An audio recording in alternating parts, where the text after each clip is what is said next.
Varicose వ్యాధితో బాధపడుతున్నారంట. తక్కువ ఖర్చుతో ట్రీట్మెంట్ కావాలి అనుకుంటే ఎవిస్ హాస్పిటల్ని సంప్రదించండి. నమస్తే రమగారు. నమస్తే చే రమగారు, 40+ క్రాస్ అయిన వాళ్ళు ఖచ్చితంగా ఈ నియమాలు పాటించటం మంచిది అనుకునే మీ పాయింట్స్ ఏమైనా ఉంటే చెప్పండి. తిండి తగ్గించుకోవాలి, జంక్ ఫుడ్ మానేయాలి, లేట్ నైట్ పార్టీస్ అవి తగ్గించుకోవాలి, early to bed early to rise ఇది పెట్టుకోవాలి. ఓకే. ఆరోగ్యాన్ని కాపాడుకోవాలి, ఒంటరిగా ఉండటానికి అలవాటు పడాలి, పిల్లల నుంచి సెపరేషన్కి ప్రాక్టీస్కి వెళ్ళాలి. ఇన్ని ఉన్నాయి రమగారు. చాలా ఉన్నాయి. ఇంకా ఒకవేళ మీరు ఏదైనా కెరీర్లో ఉంటే నేను ఓల్డ్ అయ్యాను లాంటి భావాల్లోకి వెళ్ళకూడదు. ఓకే, అయితే ఓకే. ఓల్డ్ ఫీలింగ్స్లోకి వెళ్ళొద్దు. ఇవి ఓల్డ్ అవ్వటము, పెద్దవాళ్ళు అవ్వటము, 40 వచ్చేసరికి 40వ పడిలోకి వెళ్ళి వచ్చేసరికి కొంత జాగ్రత్త పాటిస్తే మీ పని చేసే క్షమత పెరుగుతుంది, మనం ఎక్కువ పని చేయగలుగుతాం. అంతేగా. ఇప్పుడు కెరీర్లు ఉద్యోగాలు వచ్చినాయి కదా జయ, కెరీర్లు ఉద్యోగము వ్యాపారము ఒకవేళ ఉంటే మోడలింగ్ లాంటి దాంట్లో ఉన్న వాళ్ళు కూడా యాక్టివ్గానే ఉంటున్నారు చాలామంది. 40లో వచ్చినా కూడా మన వాళ్ళు ఇండియాలో కూడా ఈ కాపాడుకుంటే మరింత ఎక్కువ పని చేయగలుగుతాం మనం. ఇప్పుడు అవి లేవు, ఆ వ్యవహారం లేదు, ఏదో చిన్న ఉద్యోగం చేసుకుంటూ ఇంటిపటి నుండి పిల్ల మేకని చూస్తాం మనం. మనకు 40 వచ్చేసరికల్లా మన పిల్లలు మన నుంచి సెపరేట్ అవుతారు. నేను ఒంటరిగా ఉన్నాను అనే భావాల్లోకి వెళ్ళకూడదు, ఎంగేజ్ అవ్వాలి. మనకు ఏదైనా ఒక సొంత వ్యాపకం ఉంచుకోవాలి, సొంత డబ్బు, సొంత సంపాదన, సొంత సేవింగ్స్. నేను ఆడవాళ్ళని చెడగొడుతున్నానని భావించకండి, అలాంటి కామెంట్లు పెట్టకండి దయచేసి. దీన్ని ఇండిపెండెంట్గా ఉంటేనే ఈ కాలంలో కుదురుతుంది. వీటితో పాటు మీకు ఏదైనా సొంత వ్యాపకం క్రియేటివ్గా ఉంటే కనుక ఏదైనా క్రియేటివిటీ ఉంటే దాన్ని ఎన్హాన్స్ చేసుకునేందుకు ఏదైనా ట్రై చేయటం,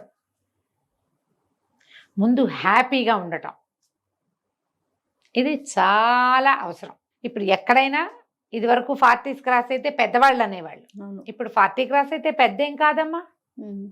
ఇప్పుడు ఎప్పుడు అంటారు రమగారు? ఇప్పుడు 50 దాటి 60 దాటితే ఇప్పుడు నేను పెద్ద అంటే నువ్వు ఒప్పుకుంటావా? కాదు, అంటే 60 దాటాలి. 60 దాటాలిగా. ఏమో అప్పుడు సంగతి నాకు తెలియదు, ఇప్పుడైతే కాదు రమగారు. ఇప్పుడు నేను ఓల్డ్ కాదు. నేను ఓల్డ్ కాదని ఎంతమంది ఒప్పుకుంటారు? నాతో పాటు ఎంతమంది ఏకీభవిస్తారో చూడండి.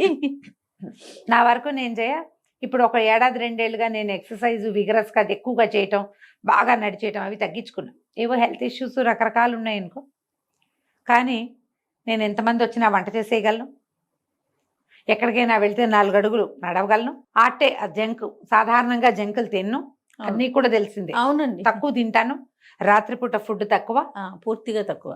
మరి 1 గంట 2 దాకా పార్టీలు వ్యవహారాలు ఏదైనా పెళ్లికి వెళ్తే ఏదో 11, 12 అవుతుంది, కానీ సాధారణంగా 11, 11 ఒకలా నిద్రపోతాను. నేను యాక్టివ్గానే ఉన్నానని నేను భావిస్తున్నాను. నాకు అంత మూమెంట్స్ స్లో అవ్వాల.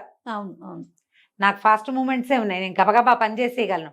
అమ్మో ఇదంతా నేను ఎక్కడ చేస్తాను లాంటి భావాలు లేవు నాకు, నా వల్ల కాదు, చేయలేను. ఏవో నెప్పులు గిప్పులు కనపడుతున్నాయి అప్పుడప్పుడు, మెనపాజ్ వల్ల కనిపిస్తాయి కదా, ఉన్నా కూడా నేను పని చేయలేని పరిస్థితి అవి నాకు లేవు. ఇంకా నేను అనుకుంటాను లోపల ఉంది, ఇది హెల్దీగా ఉన్నాను నేను లోపల నుంచి.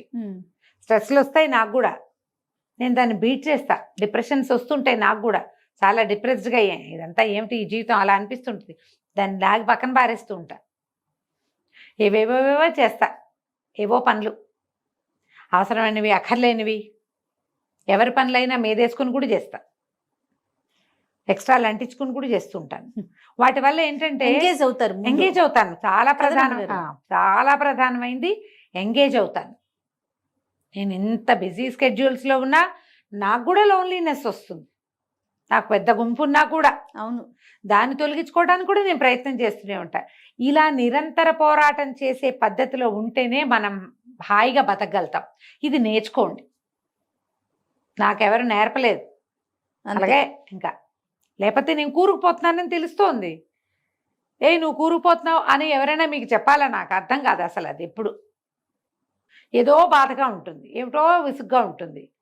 నేను ఇందులోకి వెళ్ళిపోతున్నాను. నేను ఒక సినిక్గా మారిపోతున్నాను. అందరినీ విమర్శించటము, ఎవరి పట్ల సాటిస్ఫాక్షన్ లేకపోవటం, జీవితం పట్ల సాటిస్ఫాక్షన్ లేకపోవటం, మన పట్ల మనకి సాటిస్ఫాక్షన్ లేకపోవటం, సెల్ఫ్ ఎస్టీమ్ కోల్పోవటం, మనని మనం శభాష్ అనుకోకపోవటం, ఇవన్నీ ట్రబుల్స్ 40 తర్వాత వస్తాయి. ఆ 40 దాకా మనం బిజీగా ఉంటాం ఎంతో కొంత. ఇక్కడి నుంచి మన లోన్లీనెస్, మనకి జనాలతో సెపరేషను, ఆ శరీరం కొంత సహకరించకపోవటము, కాస్త బ్యూటీ వ్యవహారాలు కొద్దిగా మేకప్ పెరిగి బ్యూటీ తగ్గడము ఇవన్నీ వస్తాయి. ఇవి వచ్చినప్పుడు మనం ఏం చేస్తామంటే మన మీద మనకి సాటిస్ఫాక్షన్ పోతుంది. అది పెంచుకోండి. ఓకే, ఎలా ఉన్నా సరే మనని మనం యాక్సెప్ట్ చేయకపోతే, మననే మనం యాక్సెప్ట్ చేయకపోతే ఎవడు చేస్తాడు మనని? వాళ్ళు ఎవరో ఎందుకు చేయాలి? ముందు మనం చేయాలిగా. కరెక్ట్. మనని మనం శభాష్ అనుకోవాలి. వెరీ గుడ్, నేను బాగా చేశాను అనిపించాలంటే నువ్వు బాగా చెయ్యాలి ముందు. అది ఏమైనా చెయ్యాలి. ఇది చేయకపోతే కష్టమేనమ్మా. చేయకపోతే మనం బయటపడలేము వీటిలలో నుంచి. ఎందుకంటే మనకి సమాజాలు చిన్నవి జయ. అవునండి, నేను ఎప్పుడు ఈ మాట చెప్తూ ఉంటే జయ లోపల ఎలా ఉంటుందంటే ఏదో నొప్పిగా ఉన్న ప్రాంతాల్లో మళ్ళీ కొడుతున్నట్టు ఉంటుంది. ఇక్కడ మోచేతి మీద దెబ్బ ఉంది, అక్కడ మళ్ళీ దెబ్బ తగిలితే ఎలా ఉంటుంది? అలా అనిపిస్తుంది నాకు ఈ మాట చెప్పటానికి. మనకి మన అమ్మా నాన్నలకి మనం ఒకళ్ళే ఇద్దరే పిల్లలుగా మనం కూడా ఉన్నాం. కొంతమంది నా ఏజ్ ఉన్న వాళ్ళు ఉన్నారుగా. మీకు కజిన్స్ తక్కువ, అందరికీ ఒక్కొక్కళ్ళు ఇద్దరిద్దరు. మధ్యలో ఈ కరోనా దౌర్భాగ్యం వచ్చి కొన్ని పోయినాయి టికెట్లు, జనం తక్కువ. ఫ్రెండ్ సర్కిల్ మెయింటెనెన్స్ అందరి వల్ల కాదు, ఫ్రెండ్స్ తోటి కూడా తూతూ మేమే అనుకుంటూ ఉంటారు. ఒకళ్ళనొకళ్ళు యాక్సెప్టెన్సీ పోయింది. ఎప్పుడైతే మనం పాండమిక్ చూసామో జయ, ఇతరులని భరించటం అనేదే పోయింది మన దగ్గర. ఇప్పుడు అలవాటు పడిపోయిందంట. ఇప్పుడు లోన్లీనెస్సే కాదు, అవతల వాళ్ళలో తప్పులు ఎంచడం మనం ఎక్కువగా చేస్తున్నాం. ఎంతసేపు తప్పులు ఎంచుతాం. అవును. అప్పుడు ఎవరుంటారు మనకి మనమైనా ఉండాలిగా. అంతేగా కదా. మనుషులు నుంచుకోండి. 40 దాటాక ఫ్రెండ్షిప్ చేయండి. ఇది ఒకటి నేర్చుకోండి. మీకంటే చిన్నపిల్లల్ని చూసుకోండి, వాళ్ళు యాక్టివ్గా ఉంటారు, మనం వాళ్ళతో పాటు లాగేస్తాం. నాకు అలాగే ఉన్నాయి టికెట్లు, చిన్నవి చిన్న ఫ్రెండ్స్. వాళ్ళతో మాట్లాడుతూ ఉంటే మనం ఇంకొంచెం యంగ్గా అవుతాం. అవును అవును. మన ఏజ్ ఫ్రెండ్స్ మనకి ఎలాగ ఉంటారు? మన క్లాస్మేట్లు, కజిన్స్, క్లోజ్ కజిన్స్ ఉంటారు. వీళ్ళతో పాటు చుట్టుపక్కల ఇళ్లలోనో ఏ ఫేస్బుక్ ఫ్రెండ్సో యంగ్స్టర్స్ అనగానే ఎక్కడికో వెళ్ళిపోద్దామా. కొంచెం మోతాదుగా ఉండి ఉంచుకోండి ఫ్రెండ్షిప్. ఎవరితోటైనా కబుర్లు చెప్తూ ఉంటే అప్పుడు అన్నీ బాగుంటాయి. నేను ఎప్పుడో చూసాను గుడ్డి సినిమా. గుడ్డి తెలుసా నీకు? ఎవరికి తెలీదా? అందరు చూడండి, నా ఫేవరెట్ సినిమా. తెలుగేనండి కాదు, హిందీ సినిమా. జయబాదురి యాక్ట్ చేశారు అందులో. జయబాదురి అప్పటికి చాలా యంగ్, ఆవిడ మాకంటే చాలా సీనియర్ కదా, చిన్నపిల్ల. అందులో ఒక ప్రార్థనా గీతం ఉంటుంది. సబ్కో మన్కో శక్తి దేనా మన విజయ్ కరే, दूसरों के जैसे पहले खुद को जय करे. ఇది ఆ పాట. అపని మనకో శక్తి దేనా మన విజయ్ కరే, మన మనసు విజయం చేయాలి. ఈ పాట ఎంత బాగుంటుందో, నేను అసలు బాగా పాడలా, ఎంతో బాగుంటుంది. ఆ 2 వాక్యాలు నాకు చాలా చిన్నప్పటి నుంచి ఇష్టం. నాకు హిందీ వచ్చిన అర్థమయ్యే నాటికి చూసిన సినిమా అది. ఎవరినో జయ కాదు, ముందు నీకు జయకారం చేసుకో. నిన్ను నువ్వు శభాష్ అనుకునే లెవెల్లో నువ్వు ఉండు. అంతే. నువ్వు ఏడ్చినట్టుండి ఏదో ఒకటి చేసేసి శభాష్ అనుకోవద్దు. బాగా చేసి, బాగా ఉండి, మనిషిగా ఉండి, సరైన వ్యక్తిగా, మంచి తల్లిగా, మంచి సోదరిగా, మంచి భార్యగా, మంచి యజమానిగా, మంచి ఉద్యోగిగా ఉండడానికి ట్రై చెయ్యి. నిన్ను నువ్వు గొప్ప చేసుకో, నిన్ను నువ్వు శభాష్ అనుకో, నిన్ను నువ్వు సంతోష పెట్టుకో. దీనికోసం ఇతరులను బాధ పెట్టకూడదు. అది డెవలప్ అయింది ఇప్పుడు. నువ్వు హ్యాపీ అవ్వాలంటే వాళ్ళు ఏదైనా అని నువ్వు హ్యాపీ కాదు, నువ్వు అచీవ్ చేసి హ్యాపీ ఫీల్ అవ్వు. గుడ్డి సినిమా వెతకండి అందరూ, ఈ పాట కోసం వెతకండి. అబ్బో భలేగా ఉంటుంది పాట, చాలా బాగుంటుంది. అసలు ఆ 2 వాక్యాలు చాలు, ఇంకేం వద్దు. మన పట్ల మనకి డిస్సాటిస్ఫాక్షన్ ఉంటే దాన్ని పోగొట్టుకోండి. స్ట్రెస్ రిలీవ్ అవ్వడానికి ఏదైనా చేయండి, ఎనీథింగ్. మిమ్మల్ని గోతుల్లో పడేసే వాటిలోకి వెళ్ళొద్దు.